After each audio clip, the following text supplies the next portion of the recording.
Sa iba pang balita, may sinisilip na ibang anggulo ang Caloocan PNP kaugnay ng pang-hold up sa 12 taong gulang na batang nagtitinda ng pandesal sa nasabing lungsod. May inconsistency sa pahayag ng bata na nakita ng PNP. Ang ulat, alamin natin mula sa aming kasamang si Alvin Baltazar, mag-uulat live via phone patch.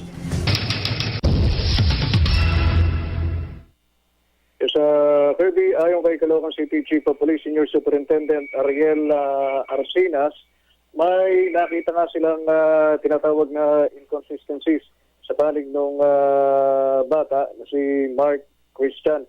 At hindi nila nililimitahan sa anggulo lamang ng pang-hold up yung nangyari.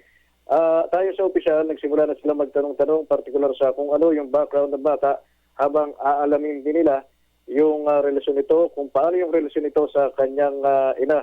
Samantala, pinapaobserbahan naman itong si Caloocan City Mayor Oscar Malapitan sa kanyang mga social worker, ang batang si Mark Christian. Isang buwan, ayon sa alkalde, na isa sa ilalim under observation si Mark Christian, bagamat sa tansya ng alkalde ay normal na ito at wala ng trauma. Naging viral sa mga social networking sites yung video ng umiiyak na batang si Mark Christian matapos na ito'y ma-hold up umano. Tumagsa ang tulong sa biktima dahil na rin sa simpatya ng publiko na sa murang edad ay nagbabanat na ng buto kahit pa umano pilit na pinipigilan ito ng kanyang ina. Kirby? Alright, maraming salamat sa iyo, Alvin Baltazar.